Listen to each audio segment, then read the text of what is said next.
everyone, and welcome to this week's edition of Ask Shane Anything right here on SIFTD Games at SIFTD.net. I'm Shane Satterfield. I put the Shane in Ask Shane Anything, and you can ask me about whatever you want right here on this fun show. And this fun show happens because a bunch of you guys and girls are pledging at $7 or more per month at patreon.com/SIFTD.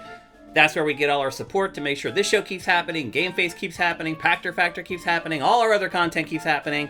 Pledge at that $5 a month tier, you get all our content early, but if you bump it up a couple bucks a month, you can guarantee that this show keeps happening and we can keep having this awesome connection between the two of us. Now, this is a little bit of a different episode of Ask Shane Anything. I am going to see the Penguins tonight. They are playing the Kings here in Los Angeles, and traffic here is horrible, so I have to leave really early in time to make it to the game, so I'm short on time today.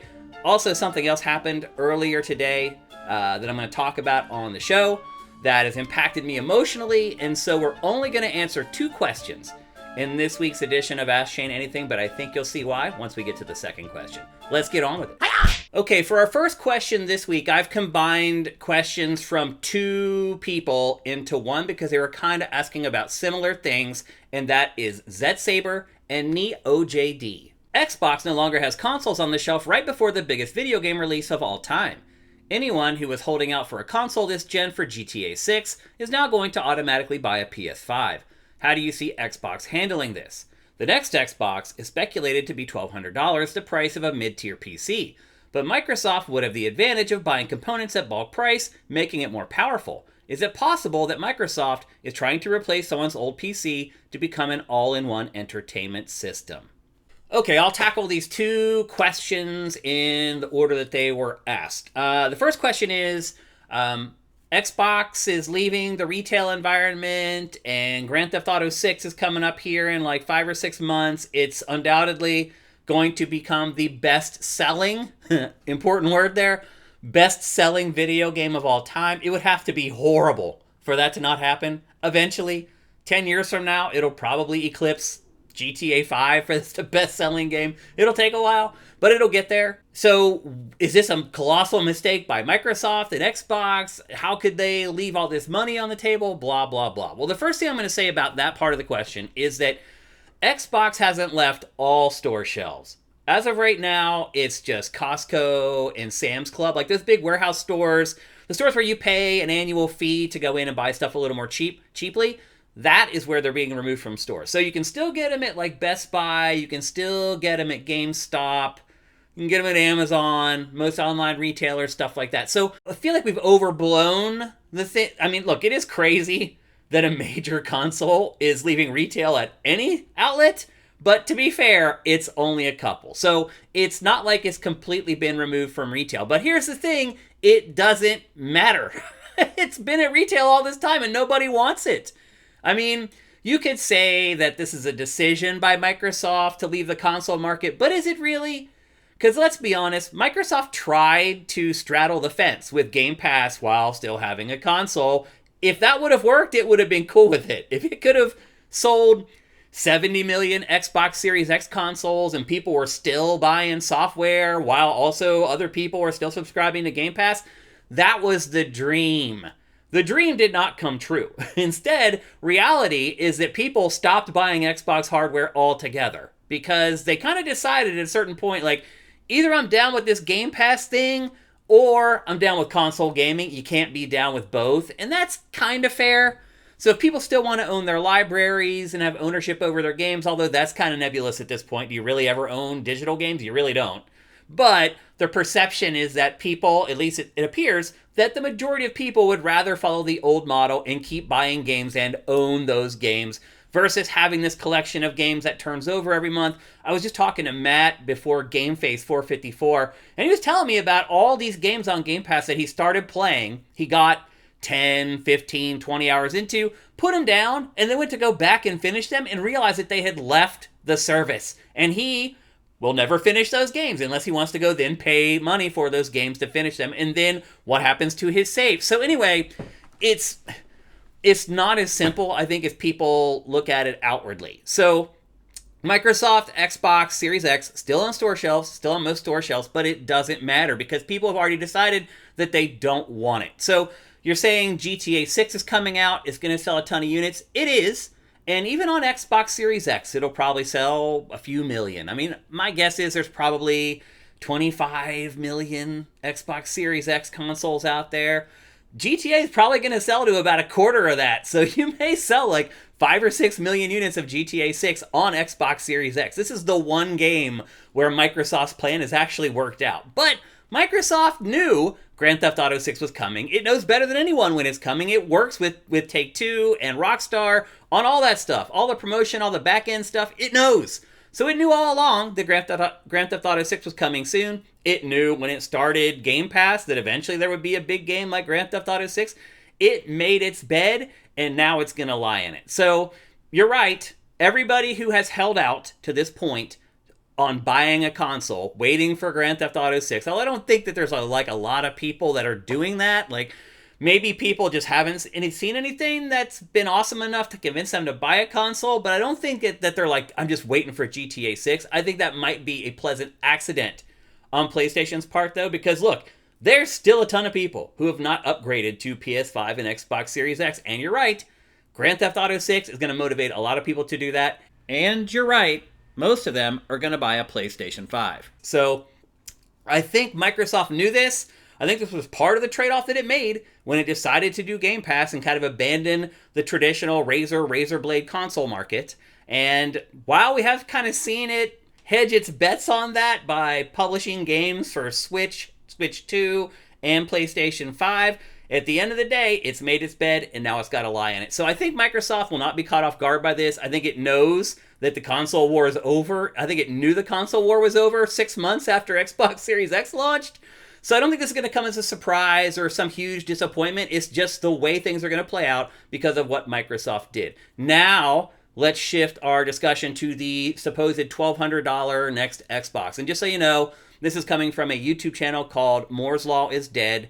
Go check it out if you want to. It's on SIFTD. We've curated it. Somehow, this YouTube channel claims to have a contact inside AMD. So it's been receiving these internal AMD presentations about the PlayStation 6 and the next Xbox, and he's been leaking that stuff out. So he claims that the next Xbox, based upon the specs and everything and looking down the road at when it'll be manufactured, he thinks it could cost around $1,200. So anyway, that's where this is coming from. Now let's get to your question about it. So it's kind of funny, because you're saying, is Microsoft angling to make the next Xbox basically a PC? Which, yes, it is. You can already see shadows of that in the Rogue Xbox Ally handheld. It's a handheld PC. It's not an Xbox. So, yes, I think that the next Xbox is basically going to be a PC. It'll look like a Steam box. They'll make it look like a console, but it's really just a PC. You may not remember this, but on Game Face, before they announced the Xbox Series X, I said that the next Xbox should just be a PC. And not only that, they should make it so that you can do productivity stuff on it. Put like a cut down version of Microsoft Office on it and make it so that it can do the things that the average person uses a PC for. Now, I would need a better PC, but most people wouldn't. So I predicted actually and thought maybe that might be what the Xbox Series X is. Now it appears it's going to come a generation later with the next Xbox. So yes, I think they are going to angle it as, hey, this is our console, but also this can replace your PC. Now, when did we hear this before? When did Microsoft talk about putting out a console that would be an all-in-one entertainment hub? That was the Xbox One, and that was the beginning of the end for Microsoft as a console manufacturer. Okay, our last question, and the one that I've saved a lot of time for because I don't know how long I'm going to talk about this. The question comes from Kevin. Tomonobu Itagaki has passed away. Can you share some of your memories of meeting him? What will you remember him by? How do you think the rest of the industry will remember him? So first of all, I just want to say that I'm very sad to hear this news. My condolences go out to his family, his friends, his colleagues. He was only 58 years old. So he died way too young, before retirement age. And here's the thing, like, I am friends with him, just real friends with him. And I'll get into that in a minute. But also I am friends with him on Facebook. And while we don't stay in touch all that much anymore, we message every once in a while. But I follow him on Facebook, so I see what's going on in his life. And if you followed him there, you would have no idea that anything like this was going on. And this also was not unexpected, because when he passed away, immediately, I don't know if he had given his account to somebody or whatever, but immediately he posted something on Facebook with his final photo of him with his glasses off, which is a big deal, and I'll get to that as well, in a poem to his family, friends, gamers. He said that he regrets that he's not going to be able to present what he's been working on for the last several years to us as gamers and players. And so he knew it was coming. I'm not going to speculate on what happened or how he died. The only thing I will say is that he was a chain smoker. And I have no idea if that had anything to do with his death. It may not have anything to do with it. But I do remember he was a chain smoker. I mean, as soon as he finished one cigarette, he lit up another one. And I'll get into that a little bit in a minute as well, what it was like working with him and around him. But I just want to say that there's a profound sense of sadness for me of hearing that Itagaki-san has passed away. I think maybe what bothers me the most is that he's going to be remembered for somebody that he really wasn't. I think people look at him as like maybe one of the first rockstar game developers. Certainly one of the first rockstar game developers from Japan. He always had the glasses on. He always had the long hair. He was kind of standoffish in interviews and kind of curt with the press. And he would say stuff, at least in his earlier years, he would say stuff to inflame people. He would poke the bear every once in a while. I think some people would say that he was like controversial. But I think what bothers me is that people will never know who he really was. And maybe that's what he wanted. Maybe he wants to be remembered as this outlaw game developer that was aloof and kind of went against the grain a little bit. But if you got to know him and hung around with him, he really wasn't that way at all. Most of my experiences with Itagaki-san were, and I've talked about this before, was shooting a documentary with Team Ninja for like 2.5 weeks in Japan. Ninja Gaiden was finally coming to PlayStation under the Sigma imprint, and obviously that was an Xbox exclusive, so it was a big deal that it was coming to PlayStation. They wanted to do a big blowout on it. They also, at the same time, and this is maybe a little narcissism coming through from Team Ninja, not just Itagaki-san, but Team Ninja in general, they wanted to do a documentary about them. Like, they wanted to put something down to show who they were, what their lifestyles were like, how they made video games, and they also wanted to push Itagaki-san's protege, Yosuke Hayashi-san, into the spotlight so that he could start taking some of the responsibility and some of the camera time away from Itagaki, because it felt to me like he was starting to recoil from that stuff a little bit. And now Hayashi-san is the head not just of Team Ninja, he's the head of like the whole development side of Koei Tecmo. So he has risen through the ranks and done exactly what they wanted him to do. But since that time when we shot that documentary, and this was 2006, 2007, Itagaki-san has withdrawn. So he continued to try to make games. He started Valhalla Game Studio, and he made Devil's Third, which was terrible. Even as a fan of his and someone who roots for him, I have to admit that that game was terrible. He has been working on something since, but he just really fell out of the limelight. And for someone that I think everybody thought craved the limelight, I think maybe some people were surprised, but I am not. So the documentary that we shot with him and Team Ninja and Yosuke Hayashi-san, that was a thing that was in the works for months before I went to Japan. And I would have to stay late at work so that we could do conference calls with everybody in Japan, with the Tecmo Koei team. It was mostly just Tecmo at that point. The Tecmo team here in the US. And we meticulously went through everything for that documentary. Every day, what the schedule was going to be, what the locations were going to be, where we were going to shoot, what we were going to get out of that shoot that day, and then the next day. And this was for 2 weeks straight. And we have it all locked down. We have the plan set up. We hire the crew here in the US, and we fly over there. We land. We haven't slept. We check into our hotel, and an hour and a half later, I get a call on my Japanese cell phone from Koei Tecmo. And they're like, hey, Itagaki-san would like to meet with you guys about the documentary and everything. And I'm like, great, okay, cool. And he's like, well, he'd like to come over in like an hour or two. And I was like, well, we just got here, but okay. So me and my crew, we check all our stuff. We check into the hotel, put our stuff in our rooms, and then we come down in the lobby and we wait for them to show up. They show up. And we start talking about it, and we're all excited. You know, some of my crew had never been to Japan, and they're like, oh my God, I can't believe I'm in Japan. And we're just riding this wave of, like, euphoria, basically. And in 10 minutes, they're like, he would like to speak with you with an interpreter. And I was like, okay. So he and I and the interpreter go separate away from the group of people, and we sit down. And he basically tells me that he has completely changed his mind on what he wants to do with the documentary, and that everything that we had planned before is done, and I'm going to give you 15 minutes to come up with a new idea for this documentary. And I was just like, what? And I'm jet lagged. I hadn't slept. And so I went and I sat down and I just started brainstorming, and I'm just like writing, scribbling stuff down, blah, blah, blah. He gives me the 15 minutes and he comes over. He's like, okay, what do you got? I'm like, are you kidding me? What is happening right now? And the interpreter's like, well, what are your ideas? And I was like, look, nobody really knows who you are. Nobody really knows who Team Ninja is. Why don't we just shoot a reality show, basically, where we just follow you guys around. You guys do exactly what you normally would do, and we just follow you around like a fly on the wall, and we document it. I'm like, there's some stuff we need to do for the documentary for the game. Like, we had to do, like, we hid, like, a secret code inside the documentary, which is a really cool thing that we did. See if you can find it when you watch it.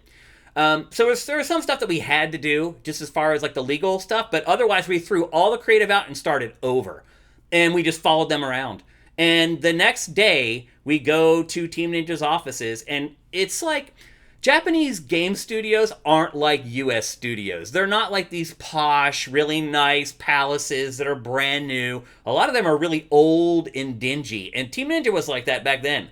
So they had one floor where all the developers worked, and then you went downstairs, and down in this basement was where Itagaki hung out. And it was just like an ashtray. He would just sit down there all day, just chain smoking cigarettes and working. He'd go up every once in a while to check on stuff. But we ended up being down in that dungeon, as I called it, for like 2 weeks straight. We would leave to go out when they would do stuff, but we sat down there with him. He had all these katanas that he had collected and bought that he was very proud of, and we used those in the shoots, but he was very careful to like not have us touch them in the wrong way to get our fingers oil on the blade. It was exactly what I thought it was going to be at first. Day 2, once he realized that, like, my crew was cool and I was cool, that's when he started being himself. That's when he started taking his sunglasses off inside.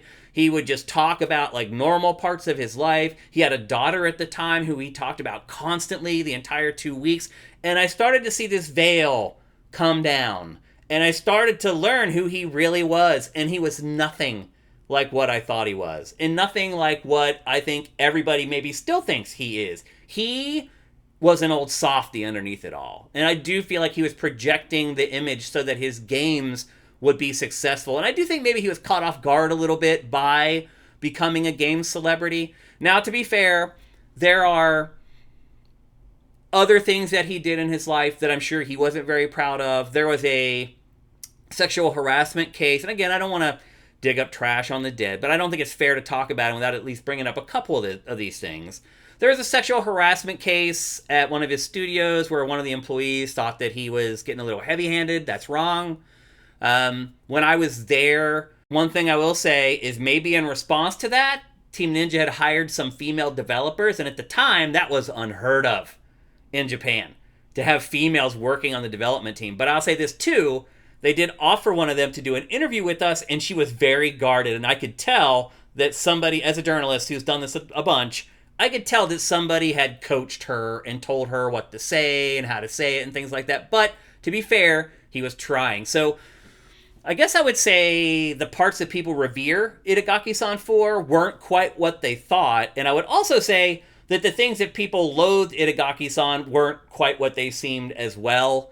I think like most people's lives, when you get to the end of it, there's going to be some amazing things that person has done, and there's probably going to be some things that person regrets. I think that's just human nature and the way life goes, and I feel like Itagaki probably felt the same way. So those 2 weeks that I spent with him were amazing. I mean, and granted, it was just like you were living in an ashtray for like 2 weeks, but it was just great to just really see what these people were like, to see that his team loved him and it wasn't an act. So when we would go out, like they had a little band inside Team Ninja, and we went out to a bar one night and their band played. You could just see that everybody working with Itagaki loved Itagaki and respected him a ton and looked up to him a ton. Yosuke Hayashi-san definitely looked up to Itagaki-san. So I have a heavy heart today. That's all I can really say. I've lost a friend.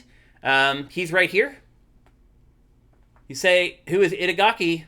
He's a legend. He's on this board. There's only 12 people, I think, on this board behind me, and he's one of them. He is the first one to pass away at the age of 58. So, Itagaki-san, thank you for your amazing games. Thank you for treating me and my crew with amazing hospitality. Thank you for being my friend after we shot that documentary. It's a sad day.